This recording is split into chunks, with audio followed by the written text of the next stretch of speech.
Today I'd like to talk to you about a new tumbler I've got. You may remember my old vibrating tumbler. You can look at that in the video from the link below, and you may have seen my simple, easy vibrating tumbler made out of a orbital sander, great for mixing paint and all that. I purchased a bigger one with a larger capacity.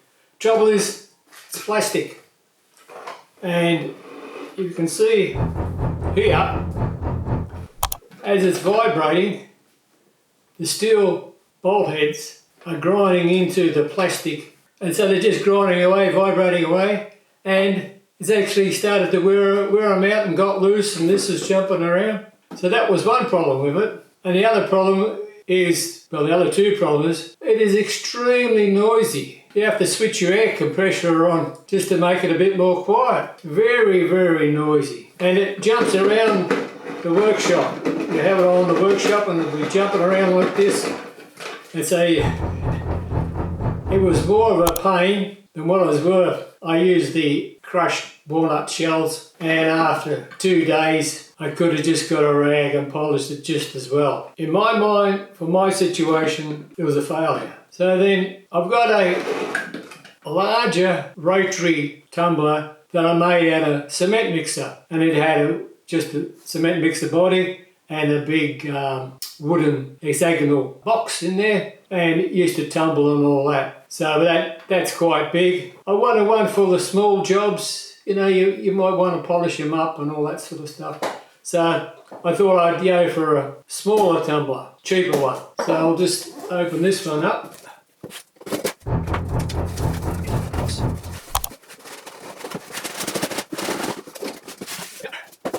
Pop it up the right way. Now this is a very simple type.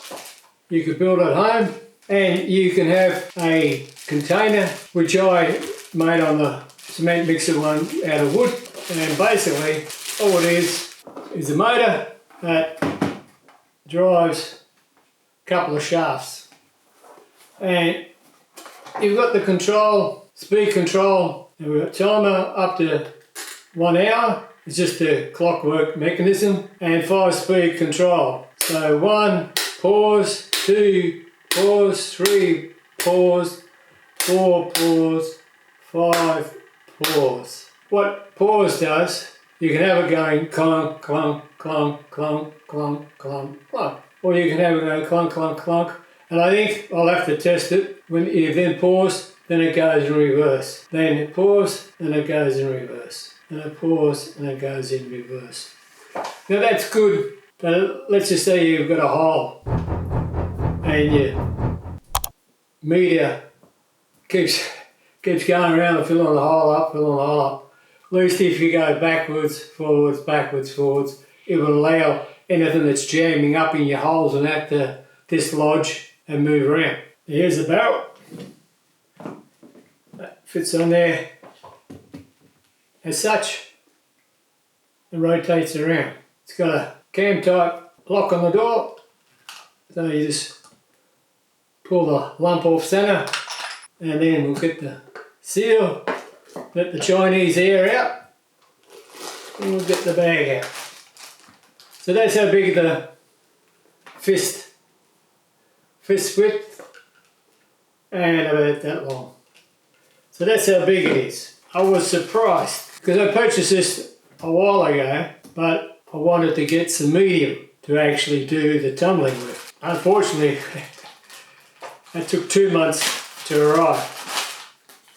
So we've got the instructions. This is mainly used in the jewellery trade, so for the smaller items. Now the drive belt. Now some of them, you'll see the motor shaft sticking out and the drive belt is there. Now this looks like the drive belt is on the inside, which is just an O-ring. I think they sell them for about 12, 15 bucks, some of those other belts. So if you use 1.5 pounds of abrasive, because I didn't realise that they gave you some balls, some round shot. Some of them run in mild steel, so they'll rust after a while. Some are magnetic stainless. I didn't know it come with that. It didn't show it in the packet, but that's only a little. I'll be doing finer stuff, I wanted some finer needles. And this is what took months to get here. And this particular type, they use it for the magnetic tumblers. Well, what the hell is a magnetic tumbler? So basically, you can make one of them pretty simple. Instead of it rotating that way, they just have a container, a motor, and a plate. And then they just put some rare earth magnets on and it spins around. You pour this in and the magnets drag it against the part. Now, I don't know what happens when you have a steel part, whether the magnet drags it around, that type of thing. But that's popular. Some people say they're not that good, some people say they're fantastic, as always. But I wanted some smaller, fine, these are, I think they're 0.5 or maybe even smaller. They're just stainless steel wire trimmed off. I got 3 packs. They're well over $8-9 a pack. So almost $30 worth. Because I didn't know how big the chamber is. I mean, if you spread that in there, that's not going to be much. So if you've got height and you're tumbling, you want it to sort of be enough to cover the item. That's why I bought 3 packs. And they've got the balls. And you can also use the abrasive triangular grits. You know, sort of plastic with a bit of grit moulded in it, and they tumble around. They're a bit more aggressive. But the trouble is, you can see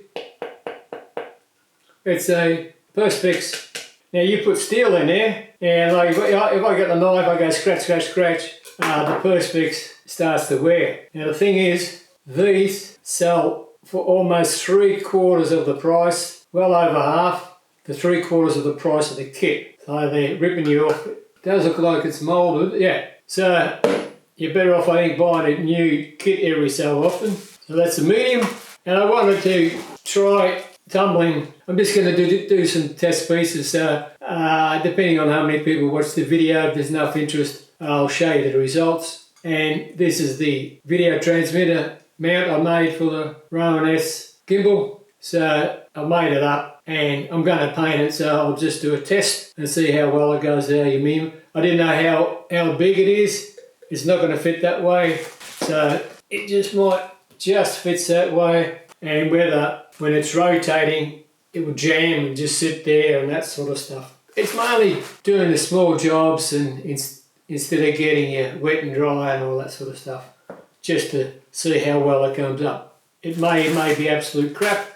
It may be fantastic. But like I said, Perspex, sharp steel, balls will soon grind away. What I'll be doing, this is just shelf liner, plastic. I'll be making an insert to go in there, and there's a couple of reasons for that. One is that the impact won't be going and wearing at the plastic Perspex. Second one, it's a bit of an impact. So as things hit, it may cushion it, and it may allow it to spring back. And then with all the little dimples in it, these will start to get caught in it and spin around. Because really, it works by sliding over. That's all it does, slide and impact. These ones vibrate backwards and forwards, whereas these, they just, like the old washing machine, clunk, clunk, clunk. So I don't know how long it's going to take, what sort of finish. They say because these have got little sharp edges where they've been cut, you should put them in and get them spin around for a day or two, and then the impact will round off the edges. Like I said, starting off with, I'm only going to paint. Rust is the biggest problem. You have to try to protect that, dry them. Just drying the pins out on an old towel. Stay away from the wetter section. Spread them out as much as you can so they're not touching.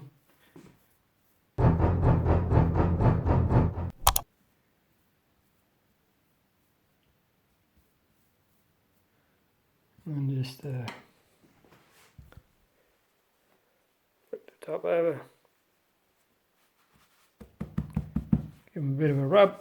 And I'll go do some other stuff and come back. Those pins won't be any good for the strainer, they'll fall straight through, so I'll have to come up with another idea for that. So we'll just try the pins now.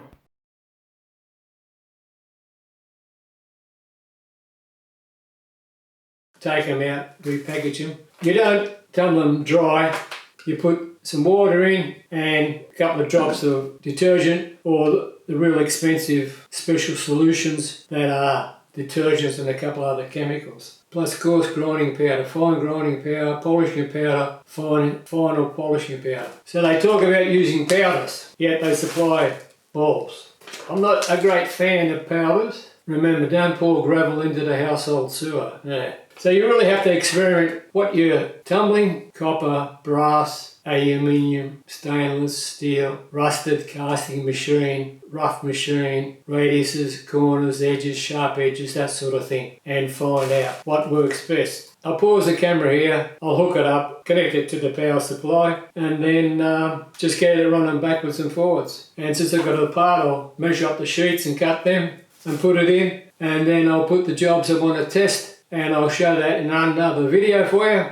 So if you've got any questions, don't forget to subscribe and they'll be answered. And don't forget, hang around for a couple of more seconds and I'll just set it up and we'll get it running. The power's on, switched on. Light doesn't come on until you put the timer on. We'll just put on for 10 minutes. That's on pause. Down the bottom, nothing. No speed 1. See it jumping around on the pulleys now. You put it on pause, not running backwards. Plus I noticed that the clamp's not straight there. Do not adjust these.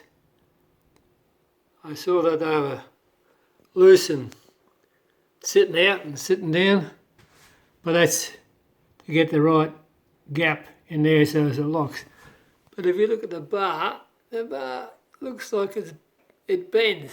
They are supposed to be loose. 1, here it is, spin around. 2,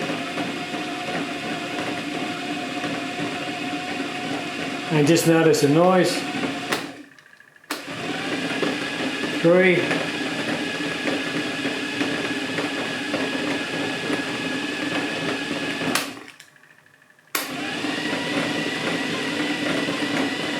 It's bouncing around a bit. That's 4. Here we go, 5.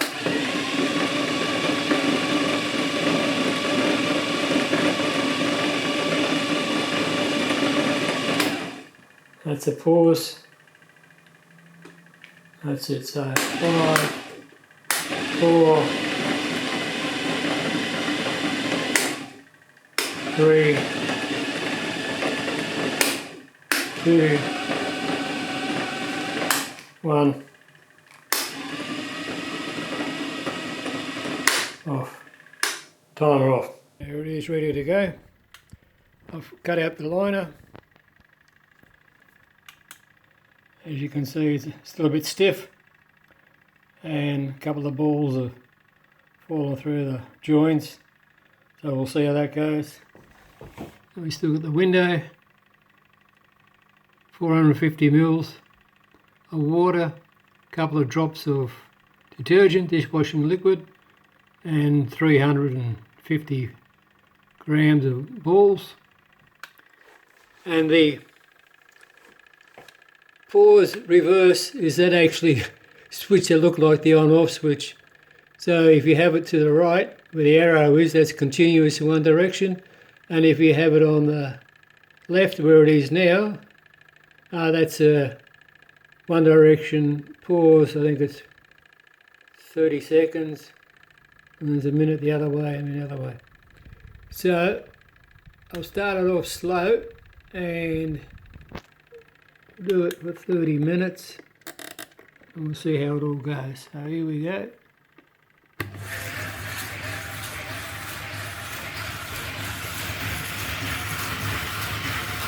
I haven't cleaned the balls, so I'll see if we put it in forward. Yeah, it's gone backwards. Oh, all the balls are feeding themselves in, look. I might have to stick that together.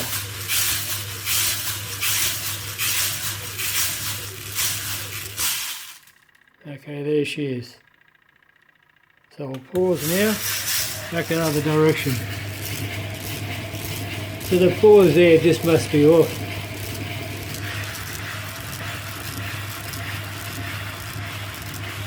Yeah, I think I'll have to tape it up, see all the balls are gone. How's it going in there?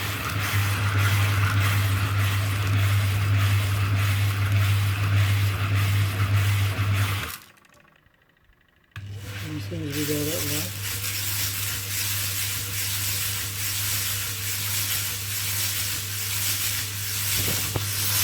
So I think that's losing the efficiency.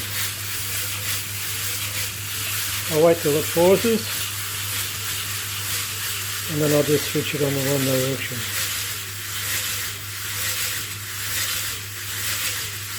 Here it is after half an hour of the forward direction. So as you can see, the covers are springing back too much. I may have to get something like an iron and iron them down. So I put in 450. Here's one, here's two, here's three. So as always, thanks for watching.